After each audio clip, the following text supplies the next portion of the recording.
Un roi, chapitre 12. Roboam se rendit à Sichem, car tout Israël y était venu pour le proclamer roi. Lorsque Jéroboam, le fils de Nébat, l'apprit, il se trouvait encore en Égypte, où il s'était enfui loin du roi Salomon, et c'était là qu'il était installé. On le fit appeler.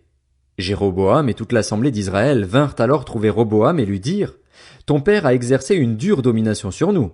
Quant à toi, maintenant, allège le dur service et la domination particulièrement lourde que nous a imposé ton père, et nous te servirons.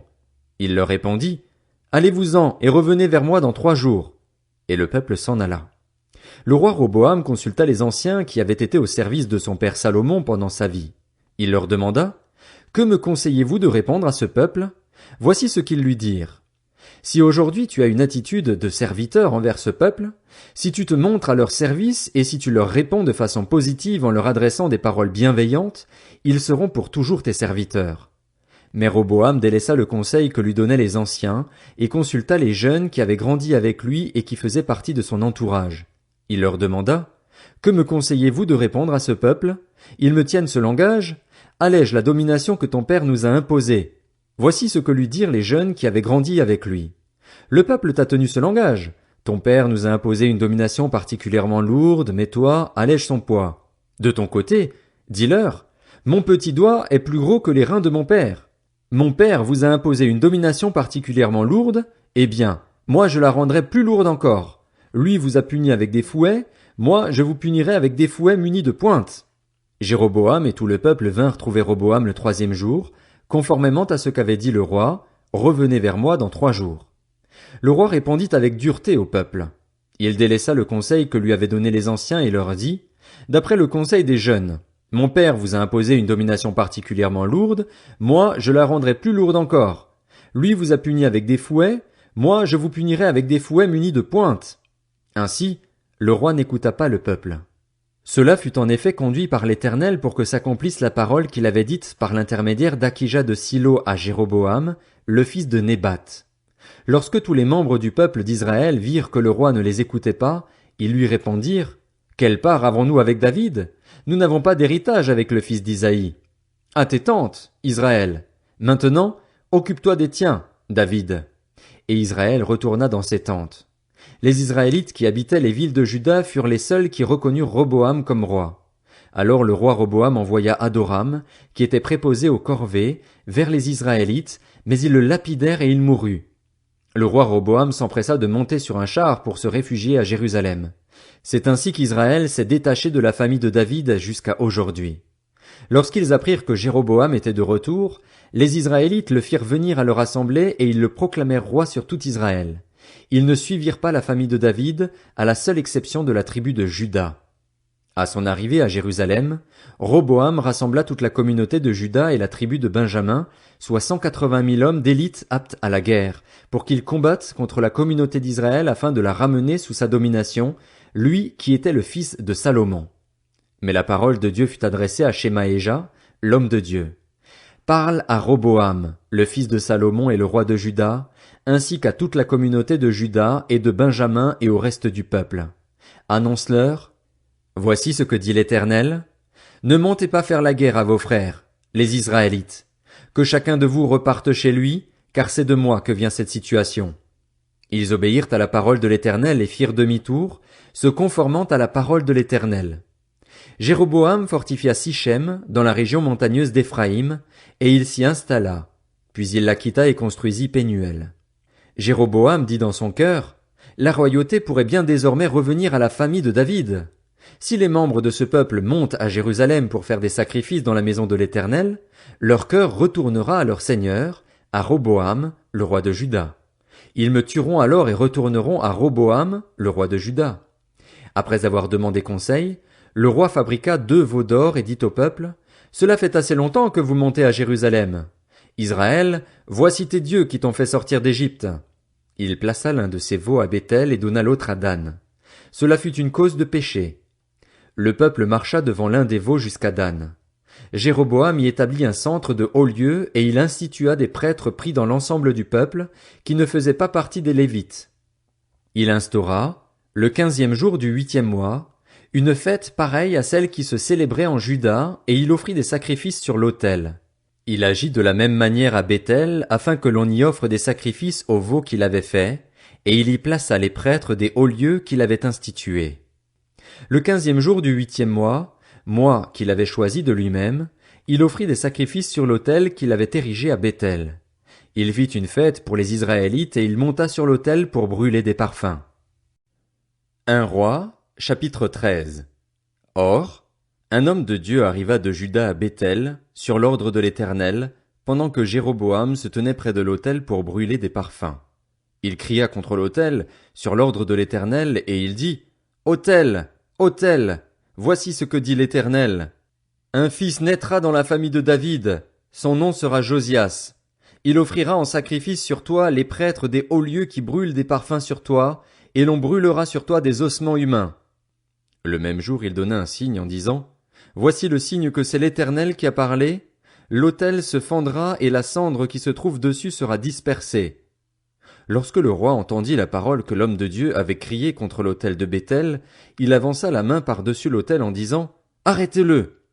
La main que Jéroboam avait tendue contre lui devint alors paralysée, et il ne put la ramener à lui. L'autel se fendit et la cendre qui se trouvait dessus fut dispersée, conformément au signe qu'avait donné l'homme de Dieu sur l'ordre de l'Éternel. Alors le roi prit la parole. Il dit à l'homme de Dieu, Implore l'Éternel, ton Dieu, et prie pour moi afin que je puisse retirer ma main. L'homme de Dieu implora l'Éternel et le roi put retirer sa main, qui redevint comme avant. Le roi dit à l'homme de Dieu, Viens avec moi dans mon palais, tu mangeras et je te donnerai un cadeau. L'homme de Dieu répondit au roi, Même si tu me donnais la moitié de ton palais, je ne viendrai pas avec toi. Je ne mangerai rien et je ne boirai rien à cet endroit, car voici l'ordre qui m'a été donné dans une parole de l'Éternel. Tu ne mangeras rien et tu ne boiras rien, et tu ne prendras pas à ton retour le même chemin qu'à l'aller. Et il repartit par un autre chemin, il ne prit pas à son retour le chemin par lequel il était venu à Béthel. Or il y avait un vieux prophète qui habitait à Béthel. Ses fils vinrent lui raconter tout ce que l'homme de Dieu avait fait à Béthel ce jour-là, ainsi que les paroles qu'il avait dites au roi. Leur récit terminé, leur père leur demanda, Par quel chemin est-il reparti? Ses fils avaient vu par quel chemin était reparti l'homme de Dieu venu de Juda. Il leur dit, Scellez-moi l'âne. C'est ce qu'ils firent et il monta dessus. Il partit à la poursuite de l'homme de Dieu et le trouva assis sous un térébinthe. Il lui dit, Es-tu l'homme de Dieu venu de Juda? Il répondit, C'est bien moi. Alors il lui demanda, Viens avec moi à la maison et tu mangeras un peu. Mais l'homme de Dieu répondit, Je ne peux ni revenir en arrière avec toi, ni entrer chez toi. Je ne mangerai rien et je ne boirai rien avec toi à cet endroit, car il m'a été dit dans une parole de l'Éternel, Tu ne mangeras rien et tu ne boiras rien là-bas, et tu ne prendras pas à ton retour le même chemin qu'à l'aller. L'autre lui répliqua, Moi aussi, je suis un prophète, comme toi, et un ange m'a parlé de la part de l'Éternel. Il m'a dit, Ramène-le avec toi dans ta maison et qu'il mange et boive. Il lui mentait. L'homme de Dieu revint en arrière avec lui, et il mangea et but dans sa maison. Ils étaient installés à table quand la parole de l'Éternel fut adressée au prophète qui l'avait ramené, et il cria à l'homme de Dieu venu de Juda. Voici ce que dit l'Éternel. Parce que tu t'es rebellé contre l'ordre de l'Éternel et que tu n'as pas respecté le commandement que l'Éternel, ton Dieu, t'avait donné, parce que tu es revenu en arrière et que tu as mangé et bu à l'endroit même dont il t'avait dit, tu ne mangeras rien et tu ne boiras rien là-bas, ton cadavre n'entrera pas dans le tombeau de tes ancêtres. Puis, quand le prophète qui l'avait ramené eut mangé et bu, il sella l'âne pour lui. L'homme de Dieu repartit et il rencontra en chemin un lion qui le tua. Son cadavre resta étendu sur le chemin, l'âne et le lion à côté de lui. Des voyageurs virent le cadavre étendu sur le chemin, avec le lion à côté de lui, et ils en parlèrent à leur arrivée dans la ville où habitait le vieux prophète. Lorsque le prophète qui avait fait revenir en arrière l'homme de Dieu en entendit parler, il se dit, C'est l'homme de Dieu qui s'est révolté contre l'ordre de l'Éternel. L'Éternel l'a livré au lion, qui l'a mis en pièces et l'a fait mourir, conformément à la parole qu'il lui avait dite. Puis, s'adressant à ses fils, il demanda, Scellez-moi l'âne. C'est ce qu'ils firent, et il partit. Il trouva le cadavre étendu sur le chemin, et l'âne et le lion à côté de lui. Le lion n'avait pas dévoré le cadavre ni mis l'âne en pièces. Le vieux prophète souleva le cadavre de l'homme de Dieu, le déposa sur son âne et le ramena, il retourna dans sa ville pour le pleurer et l'enterrer. Il déposa son cadavre dans son propre tombeau et l'on pleura sur lui en disant, Quel malheur, mon frère! Après l'avoir enterré, le vieux prophète dit à ses fils, Quand je serai mort, vous m'enterrerez dans le tombeau où est enterré l'homme de Dieu, vous déposerez mes ossements à côté des siens. En effet, elle s'accomplira, la parole qu'il a criée, sur l'ordre de l'Éternel, contre l'autel de Béthel et contre tous les centres de hauts lieux présents dans les villes de Samarie. Même après cet événement, Jéroboam ne se détourna pas de sa mauvaise voie. Il continua à instituer des prêtres de hauts lieux pris parmi l'ensemble du peuple. Celui qui en émettait le désir, il l'établissait dans la fonction de prêtre des hauts lieux. Cela fut une cause de péché pour la famille de Jéroboam, et c'est pour cela qu'elle a été exterminée et détruite de la surface de la terre. Un roi, chapitre 14. À cette époque-là, Abijah, le fils de Jéroboam, tomba malade. Jéroboam dit alors à sa femme, Lève-toi donc et déguise-toi pour qu'on ne sache pas que tu es ma femme, puis va à Silo. C'est là que se trouve Akija, le prophète qui m'a dit que je serais roi de ce peuple. Prends avec toi 10 pains, des gâteaux et un pot de miel et entre chez lui. Il t'annoncera ce qui arrivera à notre enfant. C'est ce que fit la femme de Jéroboam. Elle se leva, alla à Silo et entra dans la maison d'Akija. Celui-ci ne pouvait plus voir, car il avait le regard fixe par suite de la vieillesse. L'Éternel avait dit à Akija, La femme de Jéroboam va venir te consulter au sujet de son fils, parce qu'il est malade. Tu lui parleras de telle et telle manière. Quand elle arrivera, elle se fera passer pour une autre. Lorsqu'Akija entendit le bruit de ses pas, au moment où elle franchissait la porte, il dit, Entre, femme de Jéroboam. Pourquoi veux-tu te faire passer pour une autre? Je suis chargé de t'annoncer des choses dures. Va dire à Jéroboam, Voici ce que dit l'Éternel, le Dieu d'Israël. Je t'ai tiré du milieu du peuple. Je t'ai établi chef de mon peuple, d'Israël. J'ai arraché ce royaume à la famille de David et je te l'ai donné. Pourtant, tu n'as pas imité mon serviteur David, qui respectait mes commandements et qui me suivait de tout son cœur, ne faisant que ce qui est droit à mes yeux. Tu as agi plus mal que tous tes prédécesseurs. Tu es allé te fabriquer des dieux étrangers, des idoles en métal fondu, pour m'irriter et tu m'as rejeté. Voilà pourquoi je vais faire venir le malheur sur la famille de Jéroboam. Je vais exterminer tout homme qui t'appartient, qu'il soit esclave ou libre en Israël, et je vais balayer ta famille comme on le fait pour des ordures, jusqu'à ce qu'elle ait disparu. Le membre de la famille de Jéroboam qui mourra dans la ville sera mangé par les chiens, et celui qui mourra dans les champs sera mangé par les oiseaux. Oui, l'Éternel a parlé. Quant à toi, lève-toi, retourne chez toi. Dès que tu mettras les pieds dans la ville, l'enfant mourra. Tout Israël le pleurera et on l'enterrera. Oui, il est le seul de la famille de Jéroboam qui sera déposé dans un tombeau, parce qu'il est le seul de cette famille en qui l'on trouve quelque chose de bon devant l'Éternel, le Dieu d'Israël. L'Éternel va faire surgir sur Israël un roi qui exterminera la famille de Jéroboam. Ce jour est là. Et n'est-ce pas déjà ce qui arrive? L'Éternel va frapper Israël et il connaîtra le même sort que le roseau ballotté par l'eau.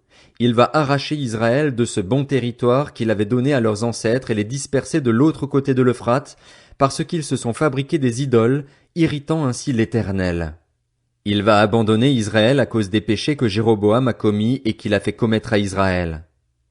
La femme de Jéroboam se leva et repartit pour Tirtsa. Au moment où elle atteignit le seuil du palais, l'enfant mourut. On l'enterra et tout Israël le pleura, conformément à la parole que l'Éternel avait dite par l'intermédiaire de son serviteur, le prophète Akija. Le reste des actes de Jéroboam, la manière dont il a fait la guerre et a régné, cela est écrit dans les annales des rois d'Israël. Jéroboam régna 22 ans, puis il se coucha avec ses ancêtres. Son fils Nadab devint roi à sa place. Roboam, le fils de Salomon, régna sur Juda. Il avait 41 ans lorsqu'il devint roi et il régna 17 ans à Jérusalem, la ville que l'Éternel avait choisie de préférence à toutes les tribus d'Israël pour y établir son nom. Sa mère s'appelait Naama et c'était une Ammonite. Les Judéens firent ce qui est mal aux yeux de l'Éternel et, par les péchés qu'ils commirent, ils excitèrent sa jalousie plus que l'avaient fait leurs ancêtres. Ils se construisirent, eux aussi, des hauts lieux avec des statues et des poteaux sacrés sur toute colline élevée et sous tout arbre vert. Il y eut même des prostituées dans le pays. Ils imitèrent toutes les pratiques abominables des nations que l'Éternel avait dépossédées devant les Israélites. La 5e année du règne de Roboam, Shishak, le roi d'Égypte, monta contre Jérusalem. Il prit les trésors de la maison de l'Éternel et ceux du palais royal, il prit tout. Il prit tous les boucliers en or que Salomon avait faits. Le roi Roboam fabriqua à leur place des boucliers en bronze et il en confia la responsabilité au chef des gardes qui surveillaient l'entrée du palais. Chaque fois que le roi se rendait à la maison de l'Éternel, les gardes les portaient. Puis il les rapportait dans la salle des gardes. Le reste des actes de Roboam, tout ce qu'il a accompli, cela est décrit dans les annales des rois de Juda. Il y eut toujours guerre entre Roboam et Jéroboam. Roboam se coucha avec ses ancêtres et il fut enterré à leur côté dans la ville de David. Sa mère s'appelait Naama et c'était une ammonite. Son fils Abijam devint roi à sa place.